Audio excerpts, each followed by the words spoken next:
So hello everyone, this is Gaurav भैया। Guys finally CBSE की तरफ से आपका ऑफिशियल अपडेट आ चुका है, जिसके अंदर है ना सीबीएसई ने आपका कंफर्म कर दिया है कि जो तुम्हारा 2025 से लेके 26 वाला जो सेशन है ना, यानी कि जो बच्चे अभी 9th क्लास के अंदर है, जो बच्चे 9th क्लास से अभी 10th क्लास में जाने वाले हैं, उनके 2 बोर्ड एग्जाम होने वाले हैं। ये चीज सीबीएसई ने आपके कंफर्म कर दी है। अब तुम्हारे जो बोर्ड एग्जाम होंगे वो किस तरीके से होंगे, तुम्हारा सिलेबस चेंज होगा कि नहीं होगा, तुम्हारे जो पेपर होंगे वो मतलब फेज वाइज होंगे, सेमेस्टर वाइज होंगे, तुम्हारा सिलेबस चेंज होगा नहीं होगा, सारी चीज मैं आपको इस वीडियो में बताने वाला हूं। और यहां तक कि सीबीएसई ने आपकी जो डेट शीट है ना, यानी कि जो मतलब अगले साल तुम्हारे जो पेपर होने वाले हैं उसकी जो डेट शीट है वो सीबीएसई ने अभी से रिलीज कर दी है। तो सारी चीज मैं आपको इस वीडियो में बहुत ज्यादा डिटेल के अंदर बताने वाला हूं। और यार अभी तुम देख सकते हो रात के ना 2:30 बजे हुए हैं, रात को मतलब मैं ये वीडियो बना रहा हूं, तो इतना तो बनता है प्लीज वीडियो को लाइक कर देना। ये जो अपडेट है ना, ये मतलब ये लगा लो आधे घंटे पहले आया है, तो मैं रात को जग के तुम्हारे लिए वीडियो बना रहा हूं। और वीडियो स्टार्ट करने से पहले मैं आपको डिस्क्लेमर दे देता हूं कि जो बच्चे अभी 9th क्लास से 10th क्लास में जाने वाले हैं ना, सिर्फ वही बच्चे इस वीडियो को देखें। जो बच्चे अभी 11th क्लास में हैं, प्लीज हमारा जो क्लास 11th एंड 12th वाला जो चैनल है ना, इसके ऊपर मैं आपको क्लास 11th और 12th के बारे में बताता हूं। तो प्लीज हमारा जो क्लास 11th और 12th वाला चैनल है ना, इसके ऊपर मैं डिटेल्ड वीडियो अपलोड करने वाला हूं। तो अगर आप में से कोई बच्चा ऐसा है जो अभी 11th क्लास में है, तो उन बच्चों के लिए वीडियो इस चैनल पे आएगी। ये जो चैनल है ना, ये जो हमारा गौरव सुथार वाला जो चैनल है, ये सिर्फ 9th और 10th क्लास वाले बच्चों के लिए है। क्योंकि देखो यार, अगर एक ही वीडियो के अंदर मैं 10th और 12th दोनों का बताऊंगा ना, तो मतलब खिचड़ी हो जाएगी, ना 10th वालों को समझ में आएगा ना 12th वालों को समझ में आएगा। तो ये वीडियो सिर्फ उन्हीं बच्चों के लिए है जो अभी 9th क्लास से 10th में जा रहे हैं। तो अगर तुम ऐसे बच्चे हो ना जो अभी 11th क्लास से 12th में जा रहे हो ना, तो आपके लिए जो वीडियो है वो हमारे 11th एंड 12th वाले चैनल पे मैं अपलोड कर दूंगा। तो चलो अब बिना टाइम वेस्ट किए वीडियो को स्टार्ट करते हैं। तो देखो सीबीएसई ने ना आपके 2 अपडेट रिलीज किए हैं, 2 नोटिस आपके रिलीज किए हैं। ये आपका बेसिक सा नोटिस है, तो आप देख सकते हो इसमें लिखा हुआ है 10th क्लास में 2025-26 वाला जो सेशन है ना, इसके अंदर आपके 2 बोर्ड एग्जाम होंगे। इस नोटिस में बस आपका इतना ही लिखा हुआ है, ठीक है। जो सारी की सारी जो आपकी मेन चीजें है ना, वो आपके इस नोटिस के अंदर लिखी हुई है, जिसके अंदर आप देख सकते हो for to examination class 10th from 2026। तो सारी चीजें सीबीएसई ने आपके इसके अंदर बताई है। इसके अंदर है ना बहुत सारी चीजें बताई है, सारी चीजें मैं ना आपको एक एक करके समझाने वाला हूं। तो बेसिकली सीबीएसई ने ये चीज आपकी क्यों की है कि भाई 2 बोर्ड एग्जाम करने की नीड क्या थी। तो 2 बोर्ड एग्जाम करने से ना मतलब आपको बहुत ज्यादा बेनिफिट होगा। पहला बेनिफिट ये होगा कि आपके जो बोर्ड एग्जाम होंगे ना, वो एक तो ईजी आने वाले हैं। ये सीबीएसई ने ना मतलब आपकी कंफर्म कर दी है कि बहुत सारे बच्चे ना कोचिंग क्लासेस और मतलब बहुत सारी चीजों में कंफ्यूज रहते हैं, मतलब इतनी पढ़ाई करते हैं समझ नहीं आता। अब सीबीएसई ने ये चीज क्लियर कर दी है। आप देख सकते हो कि board exams will also be made easier, यानी कि आपके जो बोर्ड एग्जाम है ना, वो इस साल सीबीएसई आपके इजी भी करने वाली है। साथ में जो बच्चे अपने इंटरेस्ट को फॉलो करना चाहते हैं, मतलब कुछ बच्चे ऐसे होते हैं ना जिनको अलग अलग सब्जेक्ट में इंटरेस्ट होते हैं, तो आप है ना अपने अपने हिसाब से आपके जो भी इंटरेस्ट है उस हिसाब से आप अपने सब्जेक्ट सेलेक्ट कर सकते हो। इससे क्या होगा कि एक तो आपका पास होना इजी हो जाएगा, दूसरा आपके जितने भी बाकी सब्जेक्ट है ना, चाहे आपका मैथ हो, साइंस हो, हिंदी हो, एसएसटी हो, इंग्लिश हो, जितने भी आपके मेन सब्जेक्ट है उनके भी जो पेपर है ना वो आपके इजी होने वाले हैं। और साथ में आप है ना अपने इंटरेस्ट के हिसाब से जो आप अपना एडिशनल सब्जेक्ट लेना चाहते हो वो आप ले सकते हो। तो ऑब्वियस बात है, अगर आप अपने इंटरेस्ट के हिसाब से एडिशनल सब्जेक्ट लोगे तो वो ऑब्वियस बात है इजी होगा। तो आपके जो मेन सब्जेक्ट है उनका पेपर भी इजी होगा, जो आपका एडिशनल सब्जेक्ट है उसका पेपर भी आपका इजी होने वाला है। तो आप देख सकते हो यहां पे क्या लिखा हुआ है, to further eliminate the high stakes, यानी कि बच्चों को परेशान ना होना पड़े, इसलिए क्या किया गया है सीबीएसई ने, आपके 2 बोर्ड एग्जाम आपके सीबीएसई ने कंडक्ट करवा दिए हैं। लेकिन आपको 2 बोर्ड एग्जाम देने हैं या नहीं देने, ये अब है ना बच्चे की चॉइस है। मतलब ऐसा कोई कंपलसरी नहीं है कि आपको 2 बोर्ड एग्जाम देनी पड़ेंगे, ऐसा कुछ कंपलसरी नहीं है। अगर आप चाहते हो कि भाई मेरे को ना मतलब झंझटबाजी लेनी नहीं, मेरा एक पेपर ले लो और मेरे को ना फ्री कर दो, अगर आप ऐसे बच्चे जो सिर्फ एक बोर्ड एग्जाम देना चाहता है तो वो आप अपनी मर्जी के हिसाब से कर सकते हो। लेकिन अगर मान लो आपके पहले बोर्ड एग्जाम में मतलब आपका पेपर अच्छा नहीं हुआ, आपका रिजल्ट उतना अच्छा नहीं आया जितना आपने एक्सपेक्ट किया था, तो आप क्या कर सकते हो, आप है ना दूसरे बोर्ड एग्जाम में अपने जो स्कोर है, अपने जो मार्क्स है, वो आप अपने इंप्रूव कर सकते हो। अगर आपको कहीं भी अंदर ये लगे ना कि यार मेरा ना पहला बोर्ड एग्जाम है ना अच्छा नहीं हुआ, लेकिन अगर मेरे को थोड़ा सा और टाइम मिल जाए, अगर मैं थोड़ी सी और मेहनत करूं, तो मैं अपना जो दूसरा बोर्ड एग्जाम होगा ना उसके अंदर है ना मेहनत करके मैं अच्छे नंबर ले सकता हूं। तो अब है ना ये चीज आपके ऊपर है। अगर आप एक बोर्ड एग्जाम देना चाहते हो तो वो भी दे सकते हो, अगर आप 2 बोर्ड एग्जाम देना चाहते हो वो भी दे सकते हो। ये चीज अब स्टूडेंट की चॉइस है। Clear everyone.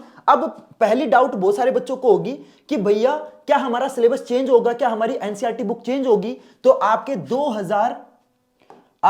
2025-26 वाला जो सेशन है, यानी कि जो बच्चा अभी 9th क्लास से 10th क्लास में जा रहा है ना, उस बच्चे की एनसीईआरटी बुक में कोई भी चेंज नहीं है। लेकिन जो बच्चा अभी 8th क्लास से नाइन्थ क्लास में जा रहा है उस बच्चे की एनसीईआरटी बुक यस आपकी चेंज होगी, लेकिन अभी आप नाइन्थ क्लास से 10th में जा रहे हो ना, तो आपकी एनसीईआरटी बुक या आपके सिलेबस में कोई भी चेंज नहीं है। लेकिन अगर आप अभी 8th से 9th में जा रहे हो और 9th के बाद जब आप 2027 वाला जो सेशन होगा उसके अंदर जब आप 10th क्लास में जाओगे तब आपकी जो एनसीईआरटी बुक है वो आपकी चेंज होगी। लेकिन अगर अभी आप 9th से 10th में जा रहे हो तो आपको टेंशन लेने की जरूरत नहीं है। Clear everyone? पहली डाउट समझ में आई। चलो दूसरी डाउट पे चलते हैं। दूसरी डाउट होगी कि भैया हमारे सब्जेक्ट किस तरीके से डिसाइड होंगे। तो आपकी जो डेट शीट है ना वो आपकी सीबीएसई ने आपकी रिलीज कर दी है, लेकिन कुछ और पॉइंटर्स है वो भी मैं आपको समझा देता हूं। ये आपका 2025 वाला, ये आपको देखने की जरूरत नहीं है। ये 12th क्लास का है जो कि मैं आपको 11th एंड 12th क्लास के चैनल पे सेपरेटली समझाऊंगा। बात करते हैं उन बच्चों की जो अभी 9th क्लास से 10th में जा रहे हैं जिनके पेपर 2026 में होने वाले हैं। तो देखो आपके जो पेपर होंगे ना, जो आपका पेपर होगा वो आपका 2 फेज के अंदर होगा, यानी कि 2 बोर्ड एग्जाम होंगे। पहला जो आपका फेज है वो आपका 17 फरवरी से लेके 6 मार्च तक आपके पेपर चलेंगे। मैं लिख देता हूं, जो आपका पहला फेज है ना, इसके जो पहला फेज के अंदर जो आपके बोर्ड एग्जाम होंगे वो आपके 17 फरवरी से लेके कब तक होंगे? 6 मार्च तक होंगे। Clear everyone? 17 फरवरी से लेके आपके 6 मार्च तक पहले फेज के आपके एग्जाम चलेंगे। अगर आपके फर्स्ट फेज के अंदर आपको लगता है कि यार मैंने ना अपना 100% दे दिया, तो आपको सेकंड फेज वाले एग्जाम देने की कोई जरूरत नहीं है। लेकिन अगर आपका मान लो फर्स्ट फेज वाला एग्जाम अच्छा नहीं हुआ तो तुम है ना सेकंड बोर्ड एग्जाम में अपना जो स्कोर है वो आप इंप्रूव कर सकते हो। अब ये जो आपके सेकंड फेज वाले जो एग्जाम है ये कब से कब तक होंगे? 5 मई से लेके 20 मई तक। 5 मई से लेके 20 मई तक आपके दूसरे फेज वाले एग्जाम होंगे। Clear everyone? ये चीज समझ में आई। अब इसके अंदर है ना एक बहुत अच्छी चीज हुई है। अब है ना आपके पहले और सेकंड फेज के अंदर है ना आपको करीब करीब 2 महीने का टाइम मिल रहा है अपनी चीजों को, अपने सिलेबस को इंप्रूव करने के लिए। मतलब अब है ना बीच में मान लो आपके पहले एग्जाम में अच्छे नंबर नहीं आए तो आप है ना 2 महीने मेहनत करके 5 मई से दूसरे पेपर देके अपना जो स्कोर है, अपने जो मार्क्स, अपनी जो परसेंटेज है वो आप इंप्रूव कर सकते हो। Clear everyone? ये चीज समझ में आई। चलो आगे चलते हैं। अब देखो इसके अंदर है ना बहुत सारी चीजें लिखी हुई हैं, तो मैं आपको ना एक एक करके सारी चीजें समझा देता हूं। जो आपके काम की चीजें मैं बस आपको वही बताऊंगा। तो आप देख सकते हो इसमें लिखा हुआ है कि आपका सिलेबस बिल्कुल भी चेंज नहीं होगा। अब जो आपके मेन सब्जेक्ट है वो आपके सेम रहेंगे। Science, math, SST, Hindi, English, ये आपका सेम रहेगा। लेकिन इसके साथ है ना आपको सब्जेक्ट्स के ग्रुप मिलेंगे। भैया ये क्या है? देखो मैं बताता हूं। आपके 5 मेन सब्जेक्ट तो क्लियर है, ये तो आपको पता चल गया ना, math, science, SST, Hindi, English. ये 5 सब्जेक्ट का आपका सिंगल ग्रुप है। ठीक है, ये आपका फर्स्ट ग्रुप है। अब आपका ना सेकंड ग्रुप होगा जिसके अंदर आपकी क्या होंगी? Regional language. रीजनल लैंग्वेज देखो आपकी हिंदी और इंग्लिश ये आपकी मेन लैंग्वेज हो गई, लेकिन इनके अलावा ना आपको एक रीजनल लैंग्वेज भी आपको एज ए सब्जेक्ट लेनी पड़ेगी। देखो अगर आप मान लो महाराष्ट्र से हो, ठीक है, अगर आप महाराष्ट्र में सीबीएसई बोर्ड आपने ले रखा है तो आप कौन सी लैंग्वेज चूज करोगे? मराठी चूज करोगे। तो आपके ना स्टेट के ऊपर डिपेंड करता है कि आपके रीजनल लैंग्वेज कौन सी है। लेकिन मान लो आप अगर फॉर एग्जांपल दिल्ली से हो, तो दिल्ली में जो बच्चे होते हैं ना, मोस्टली दिल्ली में जो बच्चे होते हैं वो संस्कृत को एज ए रीजनल लैंग्वेज या फिर एडिशनल लैंग्वेज में आपके चूज करते हैं। तो अगर आपके स्टेट की खुद की एक रीजनल लैंग्वेज है तो आप अपनी वो चूज कर सकते हो। लेकिन अगर आप जहां पे रहते हो वहां पे कोई रीजनल लैंग्वेज नहीं है, जैसे मैं हरियाणा से हूं तो हरियाणवी जो लैंग्वेज है ना वो कोई सब्जेक्ट नहीं है, तो जो हरियाणा वाले बच्चे हैं वो क्या लेते हैं? वो संस्कृत लेते हैं। तो अगर आप मान लो किसी ऐसे स्टेट से हो जो अगर आप उर्दू लेना चाहते हो तो उर्दू ले सकते हो। लेकिन जो सबसे ईजी और जो सबसे बेस्ट मैं जो मानता हूं, जहां पे जिस सब्जेक्ट में मतलब बहुत ज्यादा इजीली मार्क्स आ जाते हैं, वो मेरे हिसाब से संस्कृत है। Clear everyone? तो आपको 5 सब्जेक्ट ये हो गए, एक आपके रीजनल लैंग्वेज वाला सब्जेक्ट हो गया। इसके साथ आपका ना तीसरा और ग्रुप होगा जिसके अंदर आपको ना एक एडिशनल सब्जेक्ट भी लेना पड़ेगा, जिसके अंदर मोस्टली जो बच्चे होते हैं ना या तो वो इंफॉर्मेशन टेक्नोलॉजी यानी कि आईटी वाला सब्जेक्ट लेते हैं, या फिर बहुत सारे बच्चे कंप्यूटर एप्लीकेशन लेते हैं, या फिर कुछ बच्चे ना आर्टिफिशियल इंटेलिजेंस लेते हैं। ये थोड़े ना मतलब मोस्टली फेमस सब्जेक्ट है जो बच्चे as a additional subject choose करते हैं। लेकिन मान लो आपका इंटरेस्ट किसी और सब्जेक्ट में है, मान लो आपका इंटरेस्ट है होम साइंस में, तो वो भी आप ले सकते हो। तो ये जो सब्जेक्ट होगा ना ये आप अपने इंटरेस्ट के हिसाब से चूज कर सकते हो। Clear everyone? तो यानी कि आपके पास टोटल कितने सब्जेक्ट हो गए? 5, 6, 7। तो टोटल आपके 7 सब्जेक्ट हो गए। Clear everyone? अब मैं आपको ना बहुत इंपॉर्टेंट चीज बताता हूं कि ये जो आपके पेपर होंगे ना वो आपके किस तरीके से होंगे। ध्यान से सुनना। देखो जो आपके रीजनल लैंग्वेज वाला जो पेपर होगा ये आपका एक दिन में होगा, ठीक है। मान लो आपने दो रीजनल लैंग्वेज चूज कर ली, मान लो कोई बच्चा ऐसा है जिसको ना मल्टीपल लैंग्वेज पढ़नी है, मान लो आपने मराठी और संस्कृत दो लैंग्वेज चूज कर ली, तो उस केस में क्या होगा, आपके दोनों सब्जेक्ट के जो पेपर होंगे ना वो आपका एक दिन में होगा। लेकिन अगर मान लो आपने सिंगल संस्कृत चूज किया है तो वो ऑब्वियसली बात है, फिर तो एक दिन में संस्कृत का पेपर हो जाएगा। लेकिन अगर आपने मल्टीपल रीजनल लैंग्वेज चूज करी है ना, तो सारी रीजनल लैंग्वेज जितनी भी आपने ली होंगी उनका पेपर आपका एक दिन में होगा। Clear everyone. एंड वहीं पे जो आपका एडिशनल सब्जेक्ट होगा ना, इसमें बच्चे के ऊपर चॉइस होगी। सीबीएसई क्या करेगा, सीबीएसई है ना, सीबीएसई आपको ना 3 दिन दे देगा, उनमें से आपको चूज करना है कि जो आप पेपर दोगे, जो भी आपका एडिशनल सब्जेक्ट वाला जो पेपर होगा वो आपको इन 3, मतलब सीबीएसई ने आपको 3 डेट दे देगा। मान लो सीबीएसई ने बोल दिया 10 मार्च और 17 मार्च या फिर 28 मार्च, ठीक है। सीबीएसई ने आपको 3 तारीख दे दी। अब आपको इन 3 डेट में से ना चूज करना है कि कौन से दिन आप अपना जो एडिशनल सब्जेक्ट वाला जो पेपर है वो आप दोगे। Clear everyone. यहां पे आपके पास चॉइस होगी। लेकिन अब बहुत सारे बच्चे बोलेंगे कि भैया मान लो किसी बच्चे ने 10 मार्च चूज कर लिया, ठीक है, और जिस बच्चे ने 10 मार्च को मान लो कंप्यूटर एप्लीकेशन वाला पेपर दे दिया, तो अब हम इसका पेपर देख के चले जाएंगे। बट इस सब्जेक्ट के अंदर ऐसा नहीं होगा। इस सब्जेक्ट के अंदर क्या होगा कि जो पेपर है ना वो हर डेट को अलग आएगा, पहली चीज। दूसरी चीज, जो पेपर होगा ना वो जो आपका एग्जामिनर है, जो भी आपका इन्विजिलेटर है, वो उसी टाइम आपको ना अपनी आंसर शीट के साथ आपको अपना जो क्वेश्चन पेपर है वो भी आपको सबमिट करना पड़ेगा। Clear everyone. तो जो पेपर है ना वो आप अपने साथ घर पे नहीं ले जा सकते।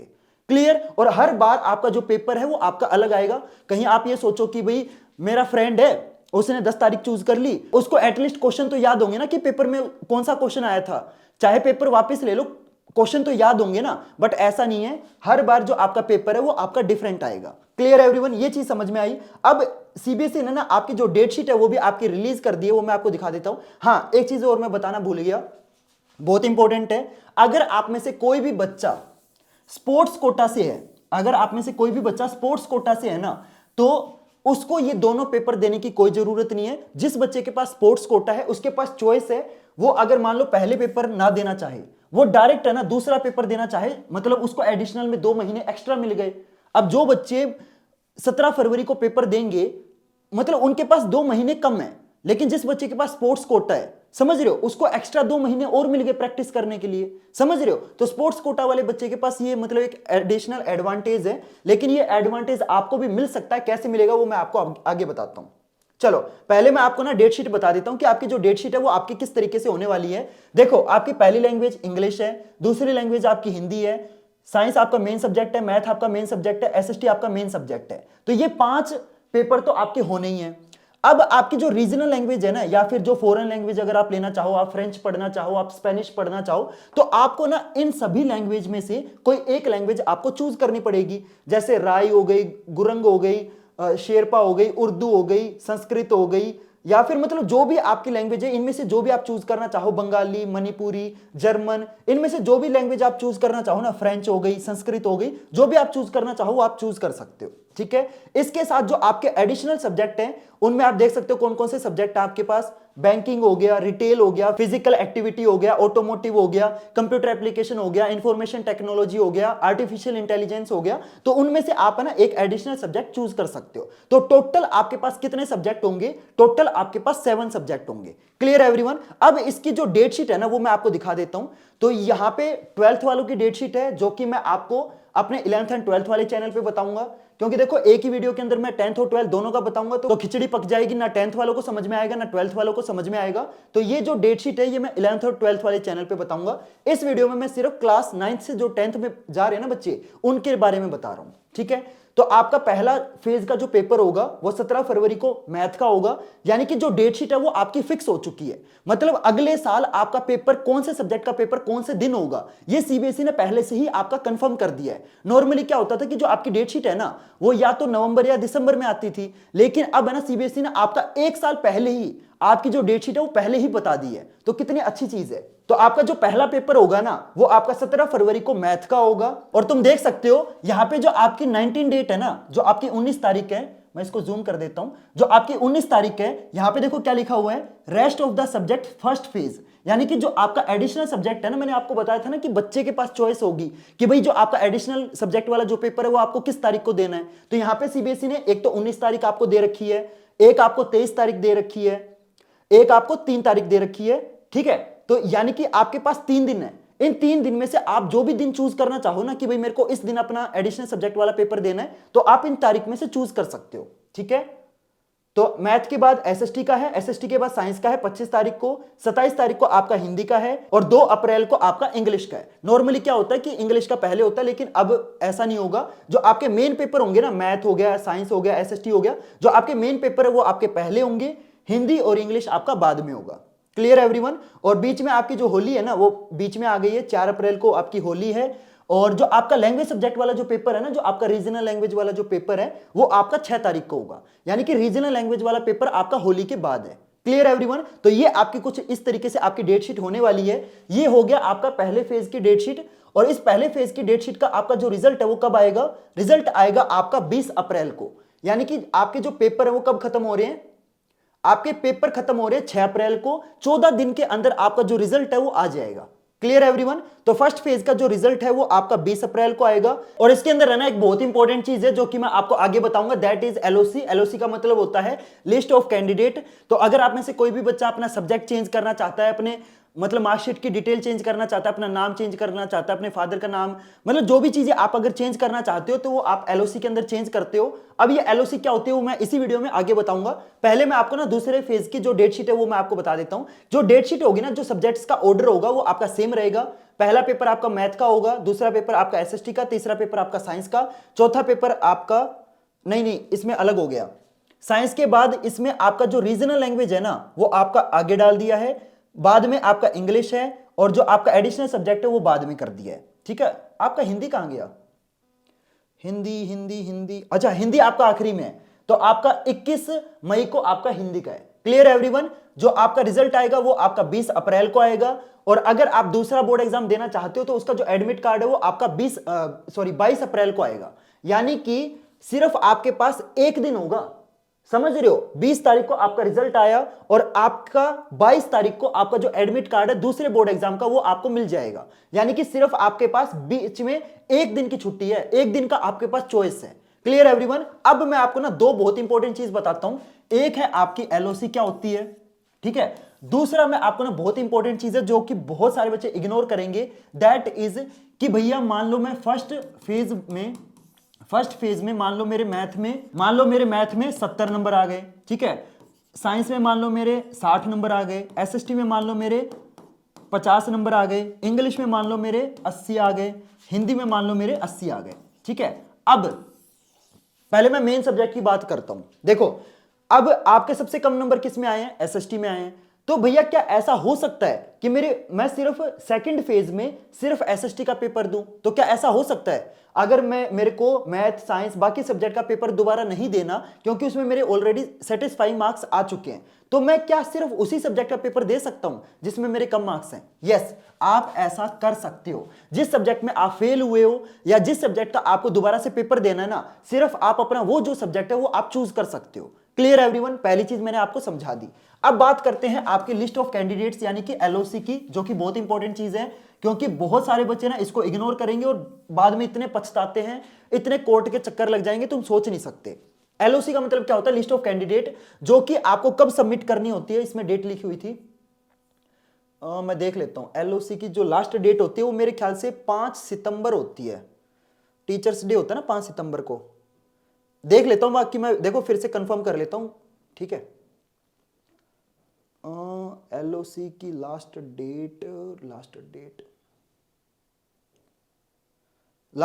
विल बी कंप्लीटेड, कहां गया? Will be completed by September and है। ओके, इसमें कोई डेट नहीं दे रखी। ये मान के चलो आपकी जो 25 सितंबर होती है ना वो नॉर्मली आपकी लास्ट डेट होती है। तो 25 सितंबर तक हर बच्चे के पास टाइम होगा ये चूज करने का कि आपको कौन सा एडिशनल सब्जेक्ट लेना है, कौन सा आपको रीजनल लैंग्वेज लेनी है, ये चीज अगर आपने 25 सितंबर से पहले फाइनल कर ली तो आप चेंज कर सकते हो। एक बार आपका एलओसी वाला जो फॉर्म है जिसके अंदर आप अपनी डिटेल्स होती है, अपना नाम, अपनी मम्मी पापा का नाम, अपनी जो भी डिटेल्स होती है ना, एड्रेस वगैरह, जो भी सब्जेक्ट आप चूज कर रहे हो, वो एक बार आपका फाइनल हो गया, एक बार सीबीएसई को आपने अपना डाटा भेज दिया, तो उसके बाद तुम चेंज नहीं कर पाओगे। ठीक है, पहली एलओसी आपकी कब होगी? पहली एलओसी आपकी 25 सितंबर को होगी। 25 सितंबर को जो भी आपका डाटा चला गया, वही सेम पेपर आपको फर्स्ट फेज के अंदर, वही सेम सब्जेक्ट का पेपर आपको देना पड़ेगा। क्लियर एवरीवन, ये चीज समझ में आई?